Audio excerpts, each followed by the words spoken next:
आज मैं आपसे एक क्वेश्चन पूछने वाली हूँ जिसका जवाब शायद आपने कभी सोचा भी नहीं होगा। चलो इमेजिन कीजिए कि आप कल सुबह उठे, आपने आपके घर के पास पहाड़ है जो कि आप देख के सोए थे, और जैसे ही आप सुबह उठते हैं तो आपको लगता है अरे ये तो बड़ा हो गया पहले से। क्या आपने सोचा है कभी? या फिर आपके घर के आसपास कोई नदी हो, आप जानते हैं उसका किनारा कैसा है, कहाँ से होके निकलता है, लेकिन जब आप अगले दिन उठे तो आपको दिखे अरे नदी ने तो अपना रास्ता ही बदल दिया। अजीब लगेगा ना ऐसा? लेकिन क्या आप जानते हैं कि ऐसा हमारे अर्थ सरफेस पे होता रहता है? जी हाँ, हमारी अर्थ सरफेस बाहर से जितनी शांत दिखाई देती है ना, वो अंदर से उतनी ही एक्टिव है। कहीं पहाड़ बन रहे हैं, कहीं नदियां चट्टानों को काट रही हैं, कहीं समुद्र के किनारे अपना आकार बदल रहे हैं, कहीं धरती अंदर की शक्तियों को पूरी तरह सतह पे ला रही है। तो क्वेश्चन ये था कि आखिर कौन है जो हमारी अर्थ को लगातार शेप दे रहा है? ऐसा क्या है जिसकी वजह से हमारी अर्थ पे ये इतने सारे लैंड फॉर्म्स बन रहे हैं? क्या सिर्फ अर्थक्वेक है, या फिर रिवर, या फिर इसके पीछे कोई और पावरफुल नेचुरल फोर्सेस हैं? तो इन सभी क्वेश्चंस का आंसर देने के लिए आज हम ये चैप्टर पढ़ने वाले हैं जो कि क्लास 9 का चैप्टर नंबर 2 है, shaping of the earth surface. So hello student, this is Swati Sharma and I welcome you all to my YouTube channel साइंटिफिकेशन।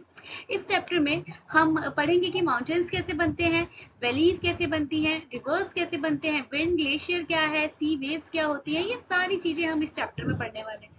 मैं अपने इस चैनल पे ऑलरेडी इस चैप्टर को एक्सप्लेन कर चुकी हूँ, लेकिन उस टाइम तक एनसीईआरटी बुक लॉन्च नहीं हुई थी, तो उसके टॉपिक के बिहाफ पे ही हमने पूरे चैप्टर्स को पढ़ा था। लेकिन अब जैसे कि आप जानते ही हो कि अब हमारी एनसीईआरटी लॉन्च हो चुकी है, तो हम उसके अकॉर्डिंग अपने करने वाले हैं। तो लाइन बाय लाइन एनसीईआरटी के चैप्टर को हम यहाँ कवर करेंगे। अब मैं जानती हूँ कि बहुत दिन से वीडियो में हमारे चैनल पे नहीं आ रही है, लेकिन अब वीडियो कंटिन्यूशन में आएगी। कुछ प्रॉब्लम थी जिसकी वजह से मैं वीडियोस अपलोड नहीं कर पा रही थी टाइमली ना। अब ये वीडियोस जो है वो टाइमली अपडेट होंगी, तो आप लोग इस वीडियो को देखिए और जो भी डाउट हो उसको प्लीज पूछिएगा क्वेश्चन। चलिए वीडियो को स्टार्ट करते हैं।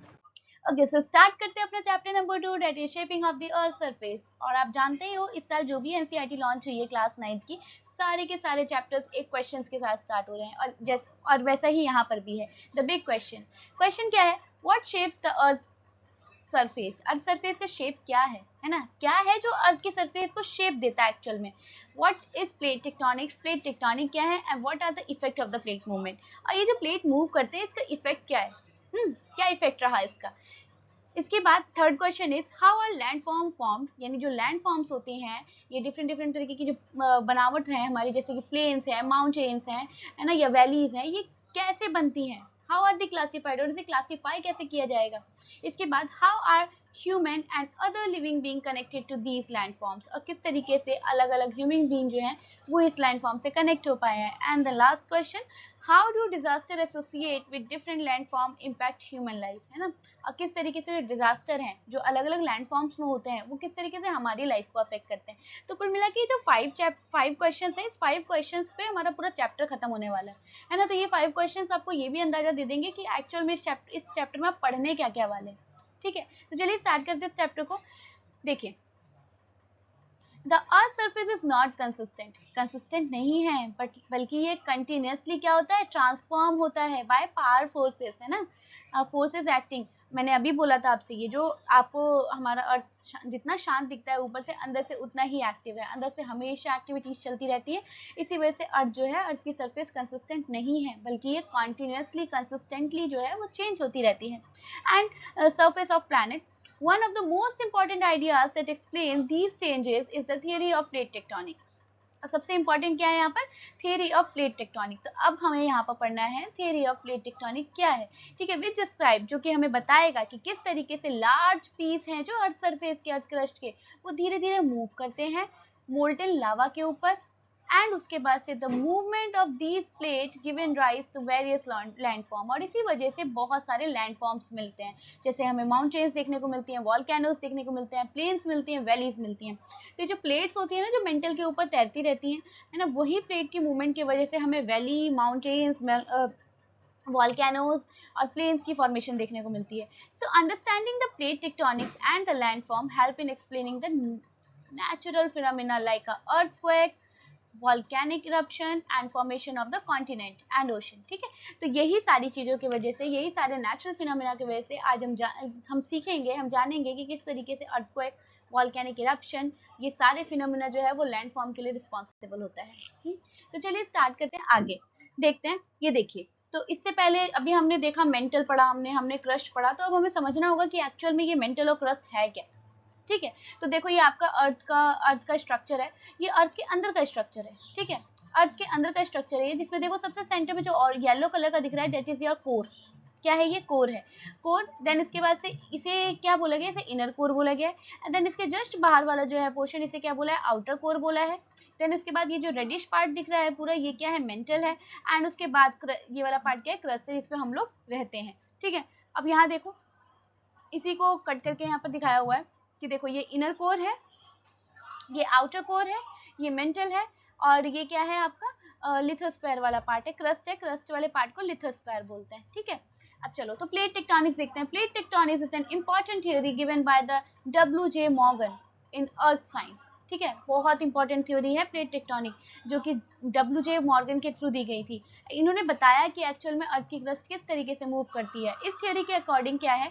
Outer most layer of the earth is not one simple piece, है ना। जो आउटर मोस्ट लेयर है वो सिर्फ एक पीस नहीं है, बल्कि बहुत छोटे छोटे पार्ट में और बहुत बड़े बड़े पार्ट में, मतलब छोटे और बड़े दोनों ही तरीके के पार्ट्स आपको देखने को मिल जाएंगे।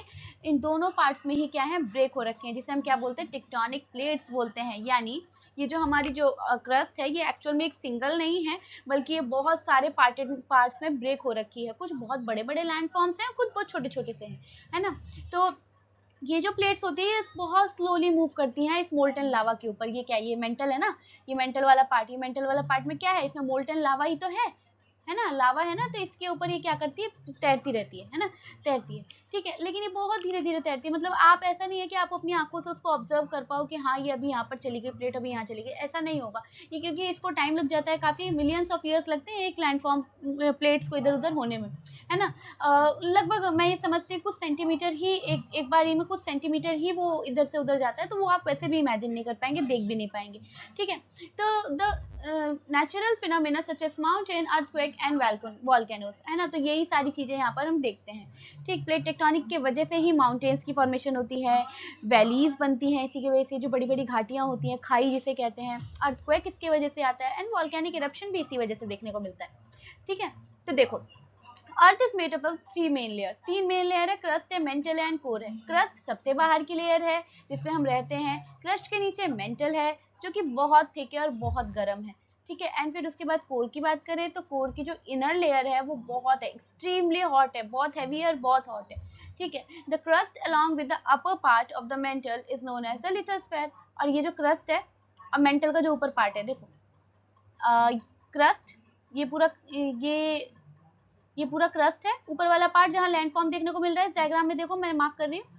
एंड इसके नीचे ये जो ये ब्राउन वाला पार्ट है, ये जो मैंने ऐसे स्प्रिंग टाइप में किया है, ये मेंटल का ऊपर वाला पार्ट है। तो मेंटल का ऊपर वाला पार्ट और लिथोस और क्या कहते हैं, क्रस्ट का पार्ट, ये दोनों मिला के क्या बनता है आपका? लिथोस्फेयर। तो इसी को मैं कह रही थी कि जो क्रस्ट है और क्रस्ट जहाँ पर अटैच हुआ है, वो पूरा पार्ट क्या है आपका? लिथोस्फेयर के नाम से जाना जाता है। ठीक है, this lithosphere is broken into the different tectonic plates. और ये बहुत सारे टेक्टोनिक प्लेट्स में क्या है? ब्रोक हो रखी हैं, टूट रखी हैं। beneath the lithosphere lies the एथनोस्फेयर। ठीक है, लिथोस्फेयर के जस्ट नीचे क्या है? एथनोस्फेयर है, जहाँ पर सेमी मोल्टन लावा है, and allow the plate to move. और उसी के ऊपर क्या है? प्लेट जो है वो मूव करती है। तो देखो यहाँ पर आपको एक मिनट में इसे इरेज करती हूँ, फिर आपको दिखेगा अच्छे से। हाँ देखो, ये आपको दिख रहा होगा यहाँ पर, ये देखो, ये आपका है क्या? ये आपका क्या है? ये आपका क्रस्ट है और ये आपका मेंटल का अपर पार्ट है, और ये दोनों मिलके क्या बन रहा है? लिथोस्फेयर बन रहा है। और देखो लिथोस्फेयर के जस्ट नीचे क्या दे रखा है? एथनोस्फेयर दे रखा है। ये लगभग 200 किलोमीटर्स का है। ये क्या है? सेमी मोल्टन है। ये पूरा ऐसा लिक्विड टाइप में नहीं है, सेमी मोल्टन है। और यही वो जगह है जहाँ पर हमारी जो क्रस्ट है वो क्या करती है? फ्लोट करती है, तैरती है। ठीक है, तो देखो पहले क्या है? यहाँ क्रस्ट है, डायग्राम में देखो क्रस्ट क्रस्ट क्या है? थिकेस्ट पार्ट है ना, 30 to 40 किलोमीटर के अराउंड में है। कॉन्टिनेंट पे, और अगर ओशन की बात करें तो ओशन में ये 5 to 7 किलोमीटर तक की ही रेंज में है। मतलब ये इसकी विड्थ बता रहा है कि अगर हम लैंड की बात करें, जमीन की बात करें, तो जमीन का सरफेस तो ऊपर होता है ना, तो ऊपर होता है, तो अगर उसको अगर आप डिग करोगे तो क्या होगा, 30 to 40 किलोमीटर अंदर तक आपकी क्रस्ट है। लेकिन हम ओशन में जाएं तो ओशन क्या है, ओशन बहुत गहरा है, बहुत नीचे तक है। तो अगर हम ओशन के बिल्कुल डेप्थ में चले जाएं, ओशन के बेड पे चले जाएं, है ना, तो जब उसके बेड में जाएंगे तो वहां से जब हम डिग करेंगे तो 5 to 7 किलोमीटर के विड्थ के बाद आप जो है आपका क्रस्ट मिल जाएगा। मतलब 5 to 7 किलोमीटर के अराउंड का ही आपका क्रस्ट का पार्ट मिलेगा। उसके बाद फिर मेंटल स्टार्ट हो जाएगा। ठीक, इसके बाद देखो लिथोस्फीयर क्या है, rigid outer layer of the अर्थ की बाहर की जो ठोस वाली लेयर होती है ना, और मेंटल के ऊपर वाली लेयर जो होती है उसको मिला के क्या बनता है, लिथोस्फीयर बनता है। फिर एथिनोस्फीयर, हॉट वाला एरिया जहाँ पर हमारी जो प्लेट है वो मूव करती है। सेमी क्या है, ये सेमी मोल्टन पार्ट है जहाँ पर हमारी प्लेट जो है वो तैरती है यानी मूव करती है। फिर अगला है मोल्टन। मोल्टन में solid layer between the crust and the outer core, है ना, ये है। फिर उसके बाद से आउटर लेयर की बात करें तो आउटर लेयर में क्या है, मेनली आयरन है और निकल है। फिर इनर कोर की बात करें तो इनर कोर में सॉलिड है बिल्कुल inner core, hot spinning metals ball है वहां पर, और सबसे डेंस पार्ट अगर हमारा अर्थ का कुछ है तो वो इनर कोर है। ठीक, तो आई होप आपको ये क्लियर हुआ होगा। So tectonic plates are the massive slab of solid rock. क्या है ये, बहुत बड़े बड़े सॉलिड रॉक के क्या है, स्लैब हैं, जो कि बहुत धीरे धीरे मूव करते हैं। अभी हमने पढ़ा कि मतलब साल में कुछ ही सेंटीमीटर मूव कर पाते हैं, तो यहाँ लिखा भी है कि यूजुअली फ्यू सेंटीमीटर्स ही मूव करते हैं पर ईयर। ठीक है, और इसकी मेन तीन टेक्टोनिक प्लेट्स होती हैं। पहला क्या है, कॉन्टिनेंटल प्लेट, फिर उसके बाद क्या है ओशनिक है, और तीसरा क्या है, मिक्स्ड है। तो कुल 3 तरीके की टेक्टोनिक प्लेट्स देखने को मिलती हैं, एक कॉन्टिनेंटल, एक ओशन, और तीसरा वाला क्या है, मिक्स्ड वाला। तो बात करें कॉन्टिनेंटल प्लेट की पहले, तो देखो कॉन्टिनेंटल मतलब जिस पे आप खड़े होते हो ना, जो जिस पार्ट पे आप खड़े होते हो उसे क्या कहते हैं, हम कॉन्टिनेंटल बोलते हैं। ठीक है, कॉन्टिनेंटल मतलब जमीन वाला हिस्सा। ठीक है, तो ये क्या है, कॉन्टिनेंटल प्लेट्स है। तो कॉन्टिनेंटल प्लेट्स तो सतह पे होती है। ठीक है, तो इसकी थिकनेस हमेशा ज्यादा होगी। इसके बाद नेक्स्ट है ओशनिक प्लेट। तो ओशन जो है, ओशन के अंदर भी तो जगह है ना जहाँ पर आप खड़े हो सकते हैं। तो ओशन पे जो बेड वाला एरिया होता है, जो सरफेस वाला एरिया होता है, अंदर वाला एरिया जो होता है, उसे हम ओशनिक प्लेट के नाम से जानते हैं, है ना। इसे ओशन फ्लोर कहा जाता है। ठीक है, तो देखो यहाँ लिखा भी है कि कॉन्टिनेंटल प्लेट का मतलब है जहाँ पर कॉन्टिनेंट्स होते हैं, ओशनिक प्लेट का मतलब है जहाँ पर ओशन का फ्लोर होता है, एंड मिक्स्ड प्लेट जहाँ पर कॉन्टिनेंटल एंड ओशन दोनों ही मिक्स हो रहे होंगे आपस में, तो इसे ही मिक्स्ड प्लेट बोलते हैं। देखो, carry both continents and oceanic plate. ठीक, तो देखो include the Pacific plate, Eurasian plate, African plate, North American plate and South American plate, Indo-Australian plate और Antarctic plate। तो ये कुछ प्लेट्स के नाम है जो बड़े वाले प्लेट्स होते हैं, जो बड़े वाले प्लेट्स हैं उनके नाम है ये, छोटे तो बहुत सारे बहुत सारे। ठीक है, पर ये सारे मैसिव प्लेट्स के नाम है। ठीक, तो अब हम देखते हैं कि एक्चुअल में कंडक्शन जो है वो कैसे देखने को मिलता है हमारे अर्थ के अंदर वाले लेयर में। तो देखो ये इनर वाला हिस्सा है, इनर कोर है।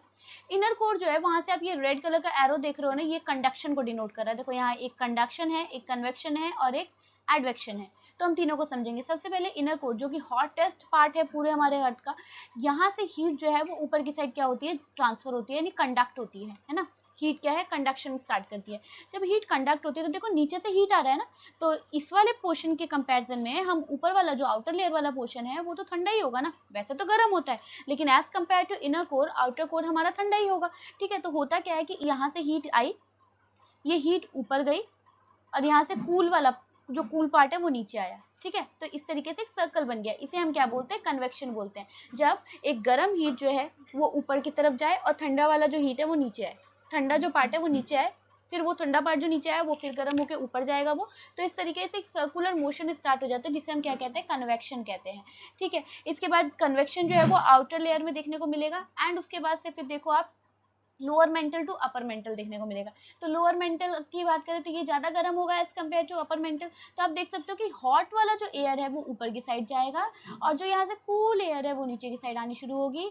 फिर यहाँ से वो कूल वाली एयर ऊपर जाएगी एंड नीचे ये ऐसे आएगी। तो ये क्या है, अगेन कन्वेक्शन हो रहा है यहाँ पर। ठीक है, तो पहले क्या हुआ, कंडक्शन हुआ, देन उसके बाद कन्वेक्शन देखने को मिला, यानी हीट जो है वो सर्कुलर मोशन में मूव करना शुरू करती है ना। एंड देन उसके बाद लास्ट में आप क्या देखोगे, एडवेक्शन। लास्ट में आप क्या देखोगे, एडवेक्शन हो रहा है। एडवेक्शन का मतलब जब हीट जो है वो हॉरिजॉन्टली ट्रैवल करना स्टार्ट कर दे किसी भी लिक्विड, किसी भी गैस के बीच में, है ना। लिक्विड और गैस के बीच में जो हीट का ट्रैवल होता है ना, तो वो क्या कहलाता है, एडवेक्शन कहलाता है। ठीक है, तो ये देखो इनर कोर, और आउटर कोर मिलाकर टोटल कोर कितना है 22% है, फिर लोअर मेंटल 32%, अपर मेंटल सिर्फ 22% एंड क्रस्ट 24%।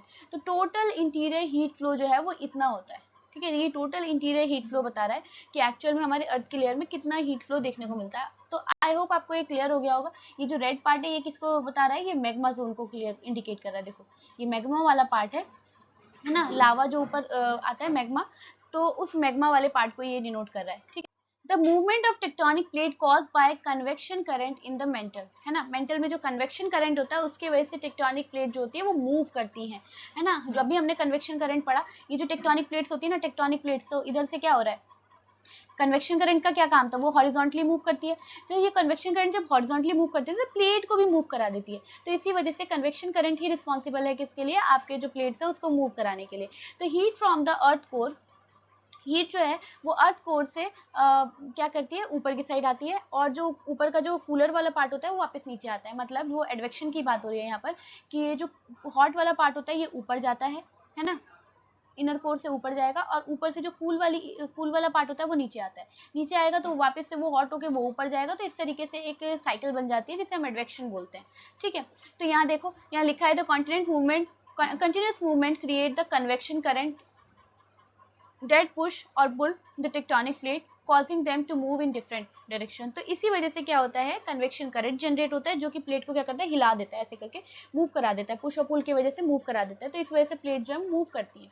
ठीक है, the edge where the tectonic plates meet is called plate boundaries. वो जगह जहाँ पर दो टेक्टोनिक प्लेट्स आपस में मिलती हैं उसे प्लेट बाउंड्री कहा जाता है।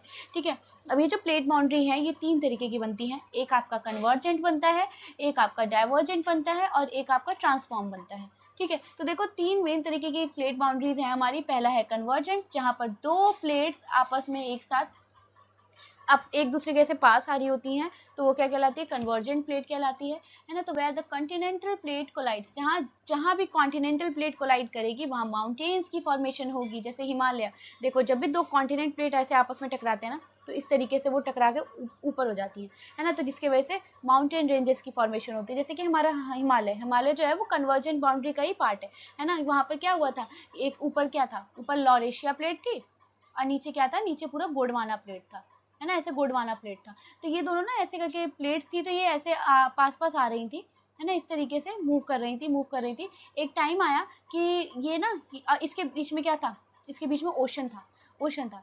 ठीक है, ये पूरे पार्ट में ओशन था। तो क्या हुआ, जैसे जैसे गोंडवाना लैंड जो है, गोंडवाना लैंड ऊपर की साइड आया, एक टाइम आया कि ये पूरा स्टक हो गया। ये आज के टाइम का रशिया वाला पार्ट है, ये पूरा वाला पार्ट जो हमारा रशिया चाइना जो आ जाता है वो सब इसमें आता है। तो पूरा प्लेट जो है वो इस तरीके से जॉइंट हो गई। ठीक है, और आज के टाइम पे हम जानते हैं कि ये हमारा इंडिया वाला पार्ट है, ये हमारा इंडिया वाला पार्ट हम जानते हैं ना।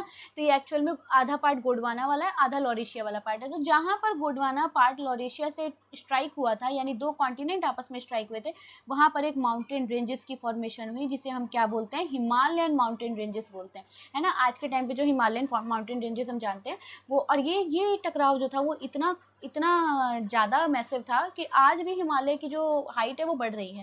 हिमालय माउंटेन रेंजेस की जो हाइट है वो अभी भी बढ़ रही है, अभी भी वो ग्रोथ में है। लेकिन वही है कि कुछ सेंटीमीटर बढ़ता है साल में, तो कुछ हमें आइडिया नहीं लग पाता। बट अगर ओवर 10 to 20 ईयर्स के अराउंड अगर आप चेक करेंगे, तो डेटा देखेंगे उठा के, तो आपको पता चलेगा कि कुछ सेंटीमीटर हमारा माउंटेन रेंज बढ़ गया है। इट मीन्स वो जो है कन्वर्जेंट बाउंड्री, वो अभी भी इस तरीके से प्लेट्स जो है वो कन्वर्ज कर रही हैं। ठीक है, इसके बाद देखो, जब भी कोई ओशनिक प्लेट आपस में टकराती, ओशनिक प्लेट और कोई कॉन्टिनेंट प्लेट आपस में टकराता है, तो क्या होता है, ओशनिक प्लेट, देखो ये कॉन्टिनेंट है, कॉन्टिनेंट हमेशा ऊंचा होगा, ओशन हमेशा अंदर होता है। तो ओशनिक प्लेट जो है वो अंदर चली जाती है, सबडक्ट कर जाती है इस तरीके से, है ना। जब ये आपस में टकराती है तो अब इनका टकराव ऐसे तो नहीं होने वाला कॉन्टिनेंट की तरह, ये नीचे है ना, ओशन नीचे है, तो ये क्या होगा, इनका टकराव जो होगा वो ऐसा होगा जिसमें ये ओशनिक प्लेट जो है वो नीचे चली जाती है, इस तरीके से, समझ गए, ओशन की प्लेट जो है वो नीचे चली जाती है। तो यहाँ पर यही दिखा रहा है कि when oceanic plate collide with the collide with the continental plate, the ocean plate sink, ocean की जो प्लेट होती है वो शिंक हो जाती है कॉन्टिनेंट प्लेट के अंदर, जिसके वजह से क्या होता है, वॉल्केनिक एक्टिविटीज देखने को मिलती है और अर्थक्वेक देखने को मिलते हैं।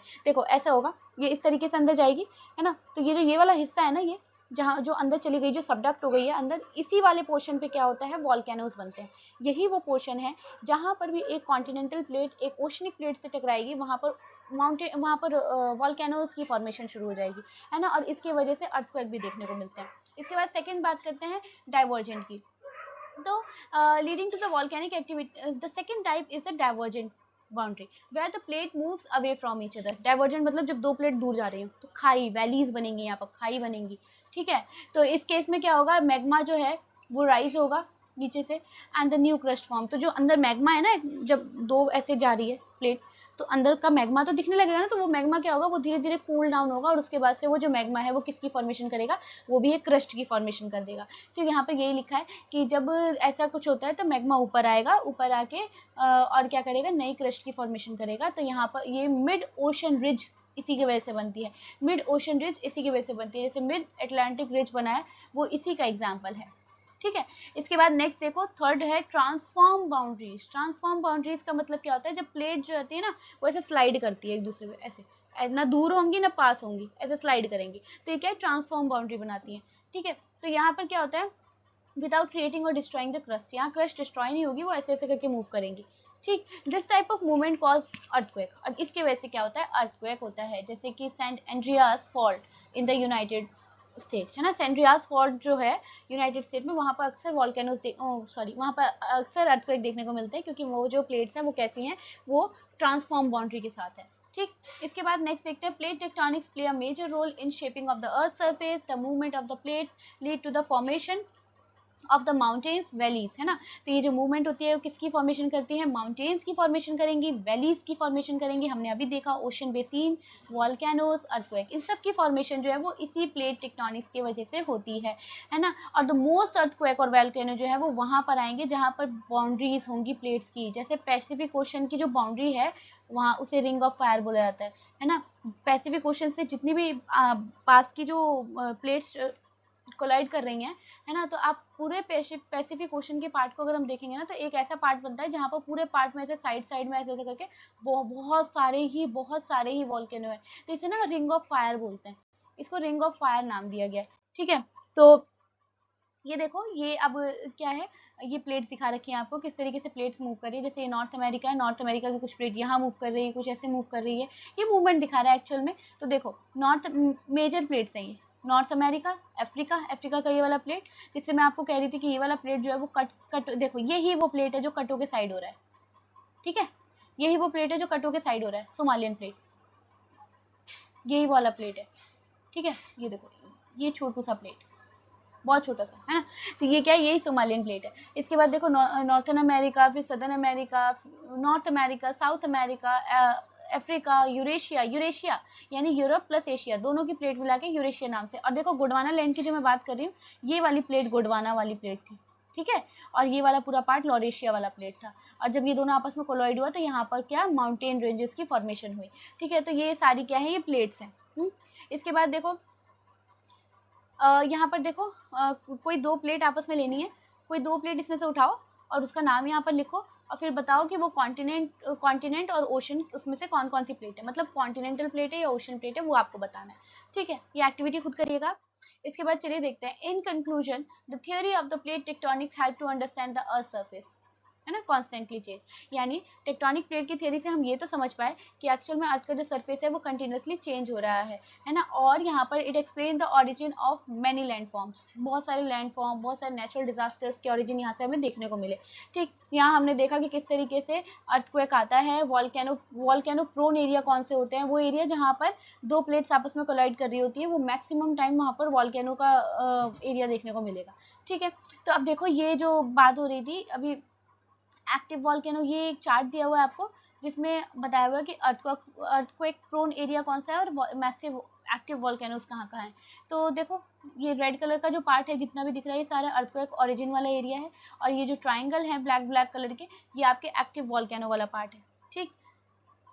तो आप यहाँ देख सकते हो, ये पूरा पैसिफिक ओशन है, और ये देखो ये है रिंग ऑफ फायर, ये क्या है, यही है रिंग ऑफ फायर एक्चुअल में। अभी हमने पीछे पढ़ा ना ring of fire, ring of fire क्या है, रिंग ऑफ फायर एक्चुअल में यही है जहाँ पर पैसिफिक ओशन से अलग अलग प्लेट जो है वो टकरा रही हैं, वो जुड़ रही हैं, तो वहाँ पर जो है वो पैसिफिक ओशन तो का ओशनिक प्लेट है, तो वो तो हमेशा सबडक्ट होगी, अंदर चली जाएगी। और उसके साइड साइड में कौन सी प्लेट्स हैं, ये कॉन्टिनेंट है, तो कॉन्टिनेंट ऊपर की साइड आ रही है, जिसकी वजह से मैसिव वॉल्केनोस देखने को मिलेंगे इस वाले रीजन में, ठीक है। इसके बाद देखो, let's explore, observe the map showing the distribution of earthquake and volcanoes in 2.4, can you identify which continent and the country are located around the ring of fire. अब आपको जो रिंग ऑफ फायर मैंने अभी बताया, आपको बताना है कि वहाँ पर कौन कौन से कॉन्टिनेंट आ रहे हैं और कौन कौन सी कंट्री आप उस रिंग ऑफ फायर के कांटेक्ट में है, ठीक है, ये बताना है आपको।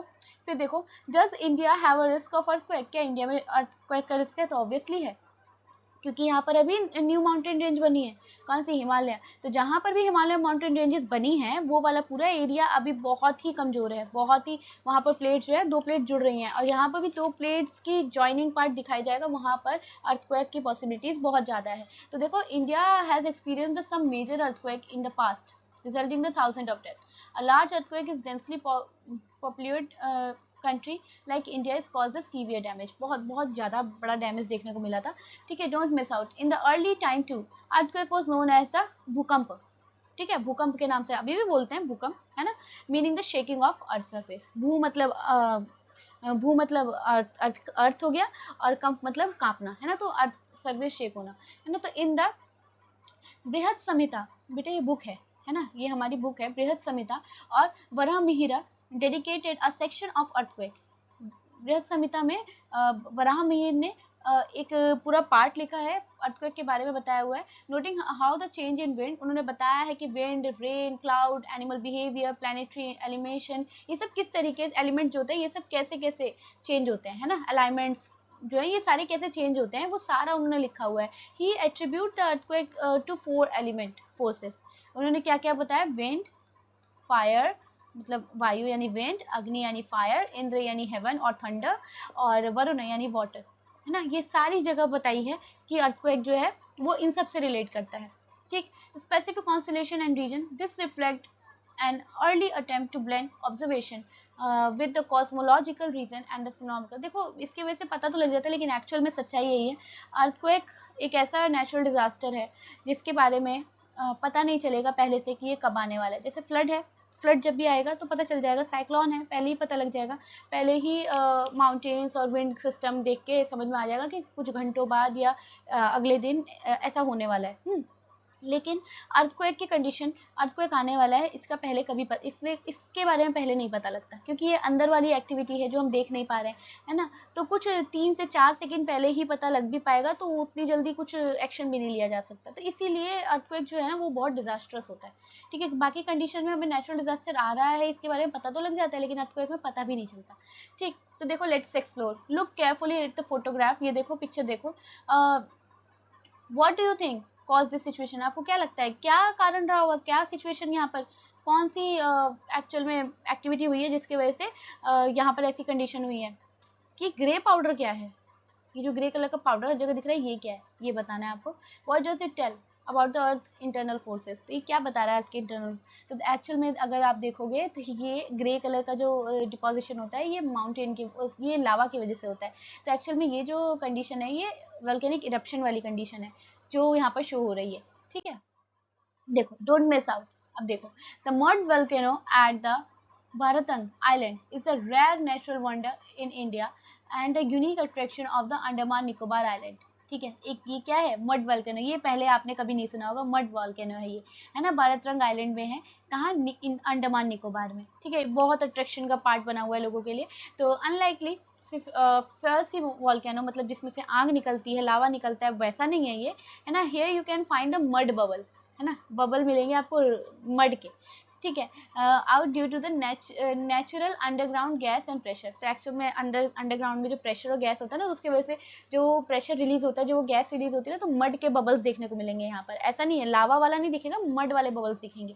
तो ये क्या है? ये है मड वॉल्केनो, ठीक। A process of weathering and erosion. अब हम ये देखते हैं कि वेदरिंग क्या होता है और इरोजन क्या होती है। देखो, ये बहुत इंपॉर्टेंट रोल प्ले करते हैं आपके लैंड फॉर्मेशन में, ठीक है। कंटिन्यूसली ब्रेकिंग होना, इसमें होता क्या है, कंटिन्यूसली ब्रेक डाउन होते हैं लैंड फॉर्म्स और उसके बाद से फिर शेप लेती हैं वो, ठीक है। और ये लंबे समय तक चलता है, ऐसा नहीं है, over a long period of time weathering and erosion work together to wear down the mountains. मतलब आप ये लगाओ, जैसे मैं आपको एग्जांपल देती हूँ, हमारे इंडिया में एक तो वर्ल्ड की यंगेस्ट माउंटेन रेंज भी है जो कि हम हिमालय के नाम से जानते हैं। इसके अलावा वर्ल्ड का सबसे ओल्डेस्ट माउंटेन रेंज भी हमारे यहाँ ही है जिसे हम अरावली बोलते हैं, ठीक है। अरावली के पहाड़ों के बारे में ये भी कहा जाता है कि जब ये पहाड़ बने थे तो ये इतने ऊंचे थे कि आज के हिमालय भी फेल थे। मतलब आज के हिमालय माउंटेन रेंजेस जितने ऊंचे हैं उससे भी ऊंचे ऊंचे ये अरावली के पहाड़ हुआ करते थे।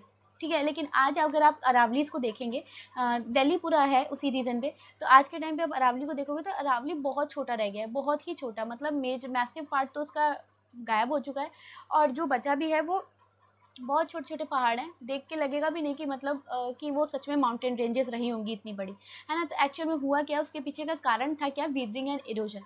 ठीक है, ये वीदरिंग और इरोजन जो है वो एक्चुअल में अचानक से नहीं ऐसा करता है, बट ये over a long period of time अगर कंटिन्यूसली वीदरिंग होगी तो आपके जो जो माउंटेन रेंजेस हैं वो क्या होते हैं, इरोड होना शुरू हो जाते हैं, वो घिसने शुरू हो जाते हैं, और फाइनली वो कंडीशन आई है आज अरावली की कि अरावली के माउंटेन रेंजेस बिल्कुल दिखने भी बंद हो गए हैं। ठीक है, तो चलिए अब पढ़ते हैं वीदरिंग एंड इरोजन कि है क्या ये चीज़। देखो, तो लॉन्ग पीरियड ऑफ टाइम में वीदरिंग एंड इरोजन जो है ये एक साथ होती है, जिसकी वजह से क्या होता है, माउंटेन्स की हाइट कम हो जाती है, वैलीज जो है वो खड़ने शुरू हो जाती हैं, और प्लेन्स बनने स्टार्ट हो जाते हैं। ठीक है, तो जैसे जैसे माउंटेन घटेगा एक टाइम आएगा ना कि माउंटेन बिल्कुल गायब हो जाएगा, प्लेन्स बन जाएंगे। जैसे दिल्ली वाला एरिया, दिल्ली में पहले के टाइम में पहाड़ हुआ करते थे, और आज हम नहीं जानते कि दिल्ली में कोई एक पहाड़ है, कोई भी नहीं देख सकता, है ना। इवन जो कहते हैं संसद भवन जो बना हुआ है वो भी एक पहाड़ के ऊपर है। एक्चुअल में वहाँ भी पहले एक बहुत माउंटेन रेंज होती थी, है ना, उस माउंटेन रेंज को के ऊपर वो बना हुआ है, लेकिन आज हम देख देख के पता भी नहीं लगा पाएंगे कि दिल्ली में सच में कोई माउंटेन रेंज होते थे पहले, पर थे। ये आज की बात नहीं है, आज से कई मिलियंस ऑफ ईयर्स की बात है। तो ये वीदरिंग प्रोसेस की वजह से धीरे धीरे माउंटेन रेंजेस जो होती है वो क्या होती है, वो गायब होना शुरू हो जाती है। तो देखो वीदरिंग क्या होती है। Weathering, a process through which a rock on the earth surface break down, एक ऐसा प्रोसेस जिसमें अर्थ सरफेस के अंदर में जो रॉक चट्टाने होती हैं वो टूटनी शुरू हो जाती है छोटे छोटे पीस में, है ना, अलग अलग प्रोसेस की वजह से। और it does not involve the movement of broken material, only the breaking down. यहाँ सिर्फ टूटेगा, है ना, मूवमेंट नहीं होगी। वीदरिंग में क्या होगा, सिर्फ टूटेगा ही, है ना। तो there are the three type of weathering. Physical weathering, है ना, in which rock breaks into the small pieces due to the temperature changes। देखो ये फिजिकल वेदरिंग है, तीन तरीके की बोल रहे हैं, physical, chemical and biological.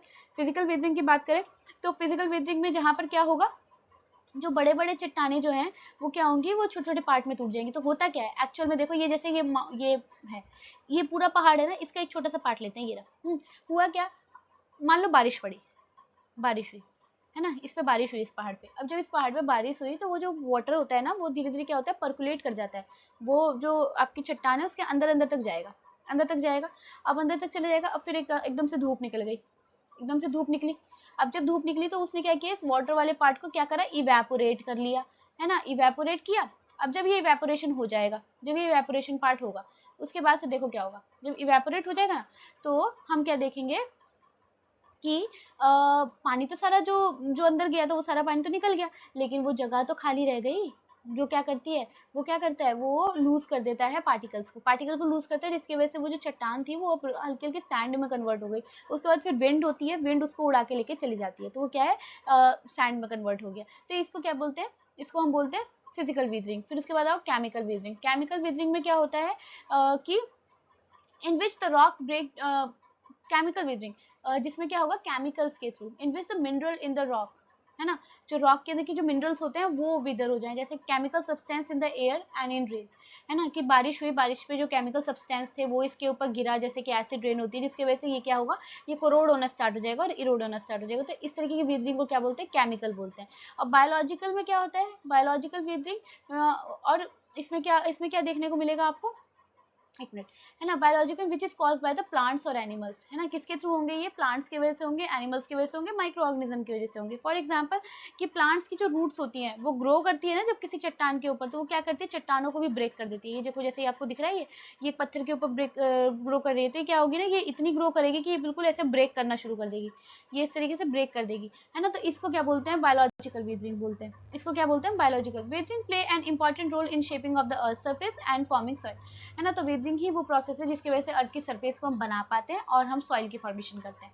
Okay, so next topic is erosion. बात करते हैं इरोजन की। तो erosion is a process by which the soil, rock and other surface material were worn away and carried out from one place to another by natural agent। ठीक है, जैसे कि water हो सकता है, विंड हो सकता है, आइस है, वेव्स हैं, एक्सेट्रा।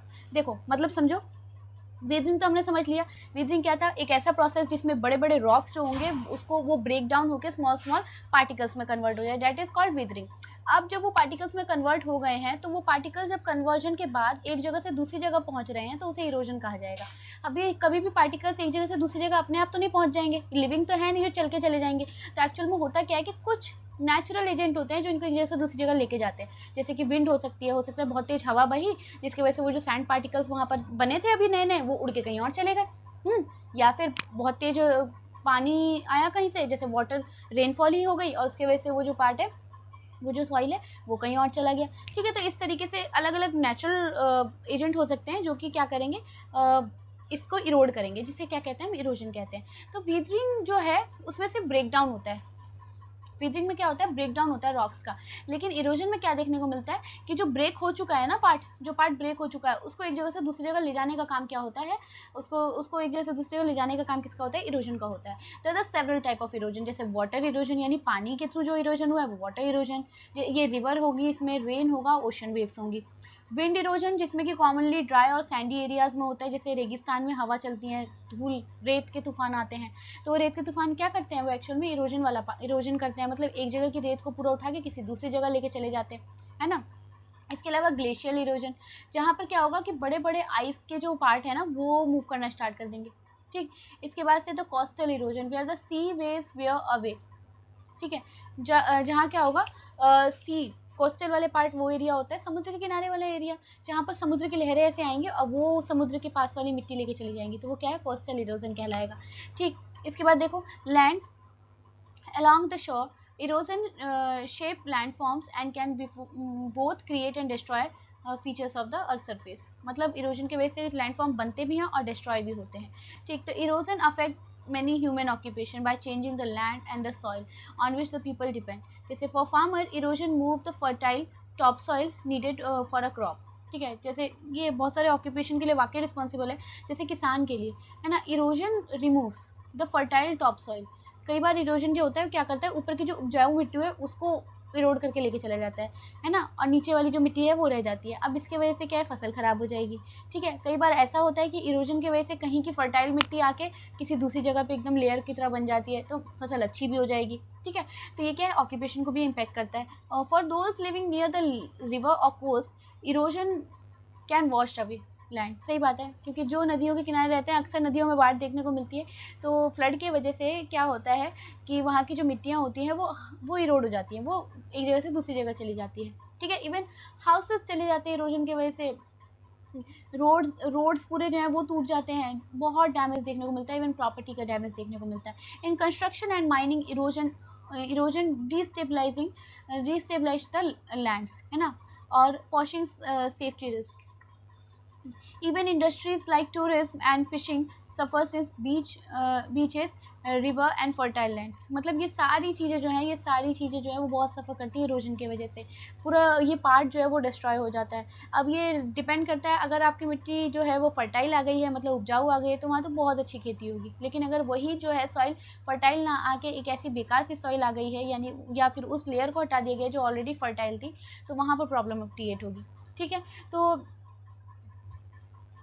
तो यहाँ लिखा है कि इरोजन जो है वो not only shape the earth surface, सिर्फ शेप ही नहीं देता है, but also directly affect the human labour and livelihood. तो आप यहाँ से हम ये समझ पाएंगे कि सिर्फ अर्थ के सरफेस को ही चेंज नहीं कर देता वो, बल्कि जो लोग हैं उनके कामकाजी जो तरीका होता है उसको भी बदल देता है वो। ठीक, तो अब लेट्स एक्सप्लोर देखते हैं, let's explore. Observe the photograph and also note the type of erosion. How are the farmer affect by the erosion due to wind and water. ये आपको करना है, पहले तो आपको फोटोग्राफ देख के बताना है कि किस टाइप का इरोजन दिख रहा है आपको। ठीक है, ये किस टाइप का इरोजन दिख रहा है आपको, ये बताना है। देखो ये तो विंड इरोजन है, और ये कौन सा इरोजन दिख रहा है आपको, ये वाटर इरोजन दिख रहा है। ठीक है, तो ये आपको पहले तो बताना है कि किस टाइप के इरोजन है ये। उसके बाद से फिर आपको बताना है कि इरोजन किस तरीके से फार्मर्स के लिए एक अफेक्ट करते हैं, फार्मर को अच्छा अफेक्ट है या बुरा अफेक्ट है, दोनों बताना है। ठीक है, डोंट मिस आउट। देखते हैं द सिंधु सरस्वती सिविलाइजेशन। बेटा ये जो सिंधु सरस्वती सिविलाइजेशन है, इसको हम इंडस वैली सिविलाइजेशन के नाम से भी जानते हैं। इंडस वैली सिविलाइजेशन मैं यहाँ लिख देती हूँ, है ना। इसको हम हड़प्पन सिविलाइजेशन के नाम से भी जानते हैं। अब समझ में आ गया होगा कि आप किसके बारे में बात होती है ना। इसके ऊपर एक मूवी भी बनी है ऋतिक रोशन की, हड़प्पन सिविलाइजेशन के बारे में। कौन कौन सी, मोहनजोदारो। अगर आपको समझना है ना तो आप वो मूवी देख लो एक बार। आपको सारा चीज़ क्लियर हो जाएगा कि एक्चुअल में कैसी सभ्यता थी, कैसे लोग रहते थे, किस तरीके के घर बने हुए थे, क्या था। एक्चुअल में ये बहुत पुरानी सभ्यता है, लेकिन इतने पुराने समय में उन्होंने ईंटों के मकान बना रखे थे, डबल ऐसे डबल फ्लोर की बिल्डिंग्स बना रखी थी, तो जो कि बहुत ही चौंकाने वाली बात थी, है ना। तो ये उसी सिविलाइजेशन की बात कर रहा है। एक्चुअल में ये जो सिविलाइजेशन थी, ये सिंधु नदी के किनारे, यानी इंडस, जो आज के टाइम पे इंडस रिवर है ना, उसके किनारे बसी हुई थी, इसलिए इसको इंडस वैली सिविलाइजेशन भी कहा जाता है ना। यहाँ का जो सबसे बड़ा वो था, शहर था, वो मोहनजोदारो था, तो इसलिए मोहनजोदारो भी कहते हैं इसको। और एक मतलब मोहनजोदारो जो था वो एक सिविलाइज्ड जो कह सकते हैं हम, वैसा शहर था, तो मोहनजोदारो भी कहते हैं। और हड़प्पन सिविलाइजेशन भी कहते हैं, क्योंकि यहाँ का जो मेजर वाला जो पार्ट था, सबसे बड़े दूर में जो फैला हुआ था, वो हड़प्पन था, तो इस वजह से हड़प्पन सिविलाइजेशन भी कहा जाता है इसे। और यहाँ पर इंडस नदी जहाँ है, वहाँ पर पहले सरस्वती नदी भी बहा करती थी, लेकिन वही है कि हिमालय की फॉर्मेशन की वजह से वो रिवर जो है वो अंडरग्राउंड हो गई, है ना। तो इसीलिए इसको हम सिंधु सरस्वती सिविलाइजेशन भी कहते हैं, ठीक। तो यहाँ पर आपको यहाँ पर एक बहुत सोफिस्टिकेटेड टेक्निक जो है वो बताया जाएगा, कि include the contouring, bunding and tracing, dam and canals for water management, ठीक है। तो ये सिविलाइजेशन ने ये सारी चीज़ें कर रखी थी, है ना, उस टाइम पे, जिस टाइम पे कोई नहीं जानता था कि कैसे क्या होता है, उस टाइम पे इस सिविलाइजेशन के बारे में हम जो चीज़ भी देख पाए वो आज के मॉडर्न सिविलाइजेशन को बीट कर रहा है, ठीक है। मल्टीपल संस्कृत टेक्स्ट डॉक्यूमेंट जो है, संस्कृत में लिखे हुए कुछ डॉक्यूमेंट है, जैसे वेद हो गए आपके, है ना। और ये क्या लिखा है, कृषोपासरा, Kautilya Arthashastra and the specialised treatise like the Vrikshayurveda, है ना, Vrikshayurveda and Arthashastra contains the guidelines on land assessment and categorising based on fertility and productivity. तो अर्थशास्त्र और इन सारी चीज़ों में बताया हुआ है कि किस तरीके से कौन सी लैंड फर्टाइल है, वो उसकी प्रोडक्टिविटी कैसी होती है, इस सब के बारे में लिखा हुआ है। फिर द जाबो system in the Nagaland, Nagaland में एक जाबो सिस्टम होता है ना, integrated farming approach using the earthen burns on the hill slope for soil and water conservation, है ना। तो ये लोग क्या करते हैं, ये लोग इस तरह की खेती करते हैं जिसकी वजह से क्या हो, सॉइल एंड वाटर जो है वो क्या करें, उसको बचा सकें ये लोग, ठीक है। चेक डैम वो constructed across the small street and reduce the water velocity. ये क्या करते हैं, ये लोग डैम, छोटे छोटे डैम्स बना देते हैं, कहाँ पर, छोटे छोटे स्ट्रीम्स, यानी धाराएं जो होती हैं नदियों की, छोटी छोटी धाराएं होती हैं, वहाँ एक डैम कंस्ट्रक्ट करते हैं ताकि वो उस वाटर की वेलोसिटी को कम कर सके, ताकि जो मिट्टी है वो बह ना जाए वहाँ से, और वो उसी मिट्टी पे क्या करते हैं, खेती करते हैं। तो यहाँ पर ये लोग क्या करते हैं, एक्चुअल में वाटर की फ्लो को कम करके वहाँ की मिट्टी को इरोड होने से बचा लेते हैं, ताकि वहाँ पर एक अच्छे लेवल पे खेती की जा सके। और इनके इस कारण की वजह से यहाँ ये जो है, एक तो वाटर स्लो डाउन होता ही है, साथ के साथ ग्राउंड वाटर जो है वो डिस्चार्ज हो जाता है, मतलब रिचार्ज हो जाता है, मतलब जो जमीन के अंदर का जो पानी होता है वो भी रिचार्ज होता है इस वजह से, ठीक है। देन देखते हैं agent of gradation. Agent of gradation क्या होता है, agent of gradation are natural forces that wear down, transport and deposit the material, ठीक है, on the earth surface, helping to level और स्मूथ इट्स ओवर टाइम, ठीक है। यहाँ होता क्या है ग्रेडेशन में, कि एक ऐसे नेचुरल फोर्सेस जो चीज़ों को एक जगह से दूसरी जगह लेके ही ना जाए, बल्कि डिपॉजिट भी कर दें वहाँ पर ले जाके, है ना, एक जगह से दूसरी जगह लेके जाएं, उसको फिर डिपॉजिट कर दें, है ना, इसको हम क्या बोलते हैं, एजेंट ऑफ ग्रेडेशन बोलते हैं। मेन क्या है इसमें, रनिंग वाटर, इसमें मेन रिस्पॉन्सिबल्स क्या है, running water, glacier, wind, waves and underground water, ये सारी चीज़ें हैं जो ये काम करती हैं, ठीक है। क्या है ये, एजेंट ऑफ ग्रेडेशन। इसके बाद देखते हैं, erode rock and the soil to form a valley and a plain, glacier scrap and carry huge amount of material. जो ग्लेशियर होते हैं ना, वो बहुत बहुत ज़्यादा अमाउंट ऑफ मटेरियल्स लेके आते हैं, और craving the you shape valley, जिसकी वजह से फॉर्मेशन होगी यू शेप वैली की। विंड विंड जो है हवा, जो डेजर्ट वाले एरिया में बहती है, वो क्या करती है, वो सैंड को एक जगह से लेके जाती है, दूसरी जगह डिपॉजिट कर देती है ना, जिसे हम क्या कहते हैं, सैंड ड्यून्स भी कहते हैं। तो यहाँ पर लिखा है, shape the desert by eroding and depositing sands, है ना। क्या होता है कि एक जगह से सैंड को इरोड करना, दूसरी जगह ले जाकर डिपॉजिट कर देना। Sea waves erode the coastal line, जो समुद्र की लहरें होती हैं वो कोस्टल लाइन को इरोड करती हैं, और क्लिफ की फॉर्मेशन करती हैं, बीच की फॉर्मेशन करती है, बे की फॉर्मेशन करती है। ये सब क्या है अभी हम आगे पढ़ेंगे। Ground water dissolve rock, ground water जो होता है वो क्या करता है, चट्टानों को डिजॉल्व करता है, such as limestone and creating a cave, और इसकी वजह से किसकी फॉर्मेशन होती है, केव्स की, गुफाओं की होती है, और सिंक होल की फॉर्मेशन होती है। ये भी हम अभी आगे देखेंगे डायग्राम में, ठीक है। Together agents are continuously modifying landforms, और ये सारी चीज़ें आपस में मिलकर लैंडफॉर्म्स को कंटिन्यूसली मॉडिफाई करती रहती हैं। अब अगला देखो, डोंट मिस आउट में, landforms have played a major role in shaping of the history of the human civilisation. ठीक है, ये जो लैंड फॉर्म्स हैं ये पूरी सिविलाइजेशन को शेप देने के लिए बहुत ही ज़्यादा इंपॉर्टेंट फैक्टर है। जैसे रिवर्स एंड फर्टाइल प्लेन, जहाँ पर नदियाँ अच्छी होंगी वहाँ फर्टाइल प्लेन देखने को मिलेगा। जैसे गंगा हो गई, नाइल होगी, ब्रह्मपुत्र हो गई और इंडस रिवर, तो वहाँ पर एग्रीकल्चर अच्छी मिलेगी। और जहाँ एग्रीकल्चर अच्छा मिलेगा वहाँ बड़े बड़े शहर मिलेंगे, है ना। जहाँ पर आपको खाने की चीज़ें अच्छी मिलेंगी वहाँ पर आपको बड़े बड़े शहर देखने को मिलेंगे। वैसे ही mountain acts both as a barrier and a protector, एक बैरियर की तरह भी काम करता है लेकिन हमें बचाने के लिए भी काम करता है। जैसे हिमालय जो है, हिमालय की वजह से बाहर के लोग जो है वो हम पे अटैक नहीं कर सकते, ठीक, क्योंकि shielded the India from the invasion से, मतलब बाहर के अटैक से। But it also allow the cultural exchange through the passes, लेकिन इसमें कुछ पासेस भी बनाए हुए हैं जिसकी वजह से कल्चर एक्सचेंज देखने को मिलता है। जैसे खैबर पास, ठीक है, पास मतलब रास्ता, माउंटेन रेंजेस के बीच में से निकलने वाले छोटे से रास्ते को पास बोला जाता है। ठीक है, जैसे बारालाचला पास, बहुत सारे पास है, बहुत सारे पासेस देखने को मिलते हैं। ठीक है, बारालाचला, शिपकिला पास, और जैसे यहाँ पर खैबर पास दे रखा है।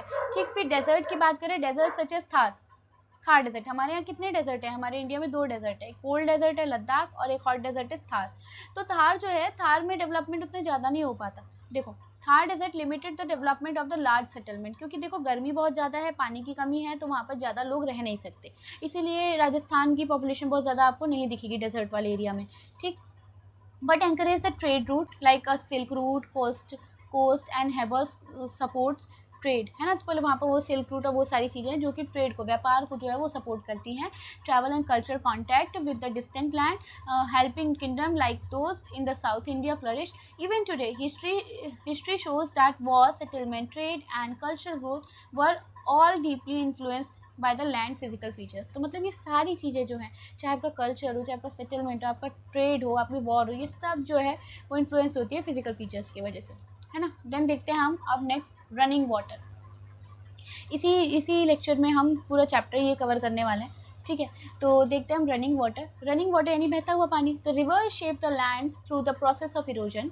जब नदी बहती है तो वो अपने साथ मिट्टी को भी एक जगह से दूसरी जगह लेके जाती है, जिसे हम इरोजन कहते हैं। तो उसमें क्या होता है, इरोजन करती है, वो ट्रांसपोर्ट करती है, मतलब एक जगह दूसरी जगह लेके जाती है और डिपॉजिट कर देती है कहीं और ले जाके। तो इस तरीके से कई सारे लैंड फॉर्म्स रिवर्स की वजह से भी देखने को मिलते हैं। जैसे अपर कोर्स, जो ऊपर जो नदियाँ अभी ऊपर से निकल रही हैं वो जनरली वी शेप की वैलीज़ की फॉर्मेशन करती है, वाटरफॉल बनाती हैं। जब नदियाँ अभी पहाड़ों से निकल ही रही हैं, जब निकलती हैं तो वो वी शेप की वैलीज़ की फॉर्मेशन करती है, वाटरफॉल बनाती हैं और रैपिड्स बनाती है। रैपिड्स देखे होंगे आपने, जब वो जाते हैं, क्या बोलते हैं उसको, याद नहीं आ रहा, ऋषिकेश में जो होती है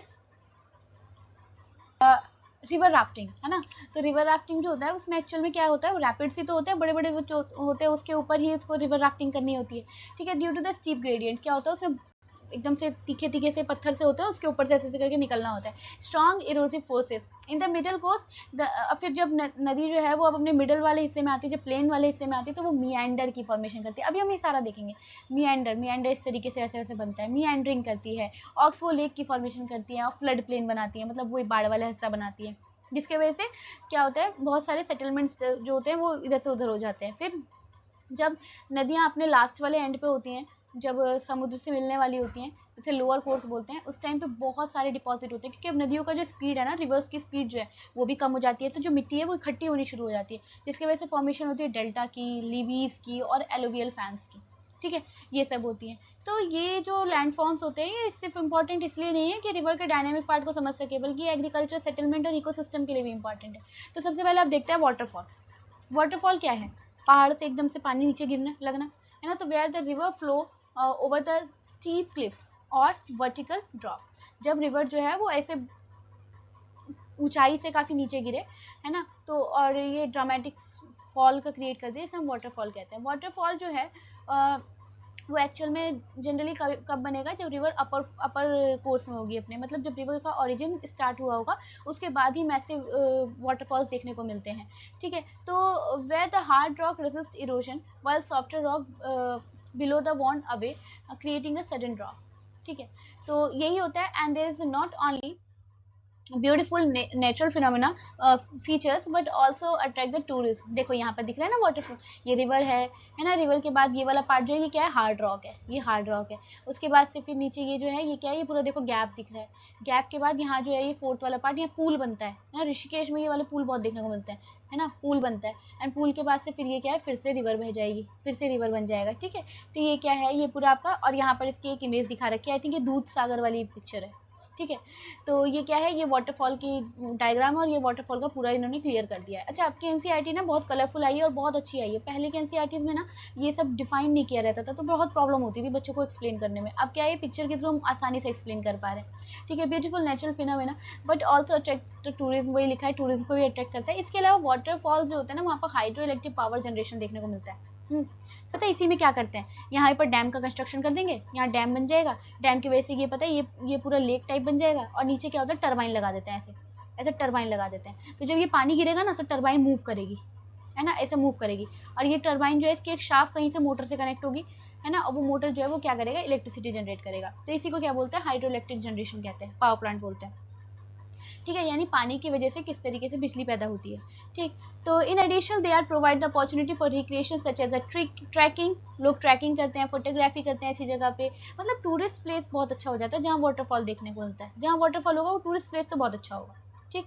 इसके बाद देखो मियांडर, मियांडर मतलब वही नदियाँ जब अपनी मिडल वाली कंडीशन में होती है तो वो इस तरीके से बहती है जब प्लेन में होती है। तो देखो ये जो ऐसे बह रही है ना, कभी कभी क्या होता है इसमें, ये ऐसे बह रही है तो ये अपने साथ डिपॉजिट लेके आ रही है। अब ये ऐसे आ रही है तो डिपॉजिट जो है वो यहाँ इकट्ठे होने स्टार्ट हो गए, यहाँ इकट्ठे होने स्टार्ट हो गए। और एक टाइम क्या आएगा, ये जब डिपॉजिट ऐसे इकट्ठा होते हैं तो ये ना एक्चुअल में पहले नदी ऐसे बह रही होगी। एक मिनट मैं समझाती हूँ अच्छे से, रुको। ये नदी ना पहले ऐसे बह रही होगी, बिल्कुल समझ गए, ये ऐसे बह रही होगी। लेकिन फिर हुआ क्या, धीरे धीरे ना वो जो जो अपने साथ सिल्ट लेके आती है, मिट्टी लेके आती है, वो यहाँ कलेक्ट होनी स्टार्ट हो गई। वो यहाँ जब कलेक्ट होनी स्टार्ट हुई तो ये जो पोर्शन है ना, ये पोर्शन अब नदी ऐसे बहने लगी और ये वाला पोर्शन जो है वो साइड हो गया। तो ये जो पोर्शन जो साइड हो जाता है ना, इसे हम क्या बोलते हैं, इसे हम ऑक्सबो लेक बोलते हैं। तो देखो लिखा है ऑक्सबो लेक, सबसे पहला क्या है, ऑक्सबो लेक है। इसके बाद से सेकेंड ये क्या है, स्टीप बैंक है, बिल्कुल तीखा वाला किनारा, है ना। एंड देन उसके बाद ये क्या है, ये रिवर है पूरा, है ना, ये रिवर है। और इसे क्या बोलते हैं, बार बोलते हैं। तो ये देखो ये एक्चुअल में पिक्चर, सैटेलाइट पिक्चर है ये किसी रिवर की मियांडरिंग करती हुए की, ठीक है। ये कोई सैटेलाइट पिक्चर है मियांडर की, ठीक है। तो देखो यहाँ लिखा है sediment as the river flow it erode the outer bank. जब भी रिवर फ्लो होगी तो वो ऊपर वाले बैंक को इरोड करते हुए आएगी, और जैसे ही वो बेंड होगी तो वो इरोजन वाला पार्ट वहीं इकट्ठा हो जाएगा, जिसकी वजह से ऑक्सबो लेक की फॉर्मेशन भी होती है, ठीक है। तो देखो creating a large loop मियांडर is a important human for human, है ना, हमारे लिए। क्यों, क्योंकि फर्टाइल सॉइल जो है वो इसी वजह से देखने को मिलती है। फर्टाइल सॉइल डिपॉजिट हो जाती है इसी वजह से, जो कि हमारे एग्रीकल्चर के लिए बहुत इंपॉर्टेंट है, ठीक। तो they are also influenced, they also influence the settlement pattern as the river and the town often village and the town often develop on a gentle slope near the meander. In the additional, meandering rivers can also be used for navigation, irrigation and in some case tourism, ठीक है। Navigation, irrigation और tourism के लिए important है।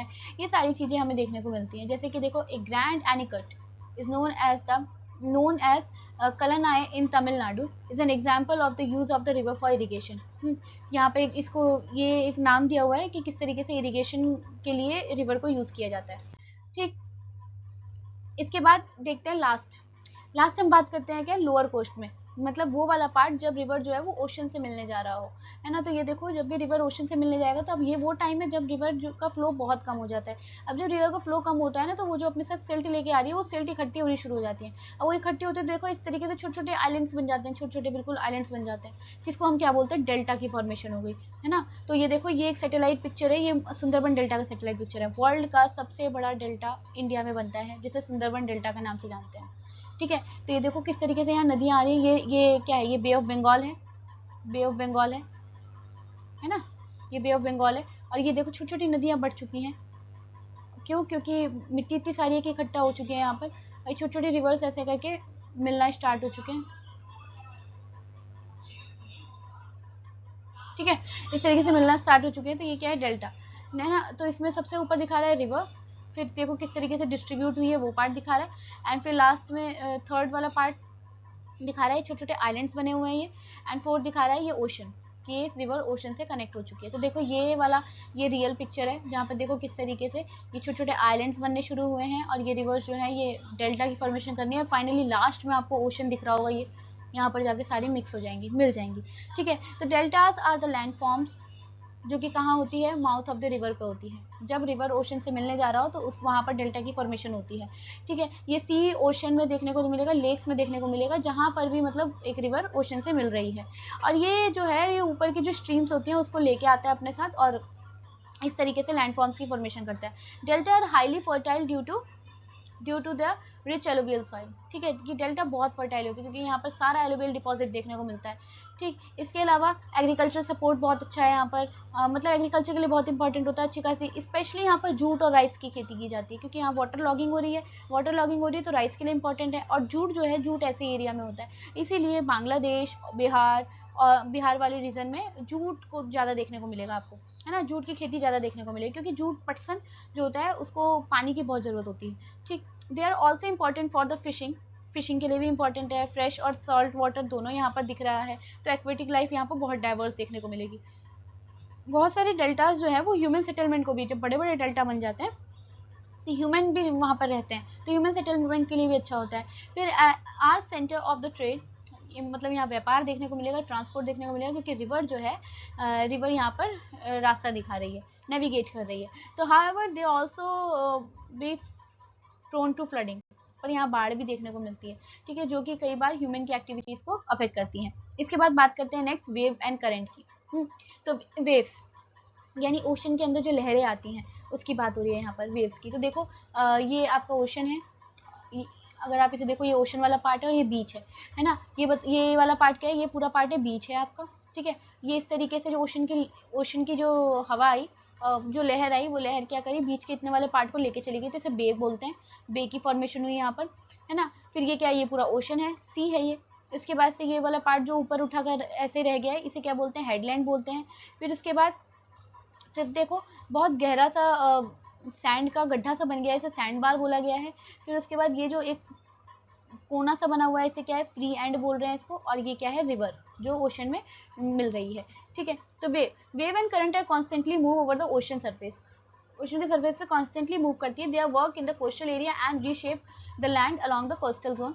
Action of the waves and the current create a range of landforms, बहुत सारे, जैसे beach मिलेगा यहाँ पर, sand bars, sand cliffs, sand sea cliffs, sea caves, arches और स्टैक्स, है ना, ये सारी चीजें मिलेंगी। सबसे पहले बात करते हैं बीच की। बीच एक लैंड फॉर्म है जो सैंड से बना है, पेबल्स से बना है, यानी छोटे छोटे कंकड़ों से बना है, रॉक से मिलकर बना हुआ है।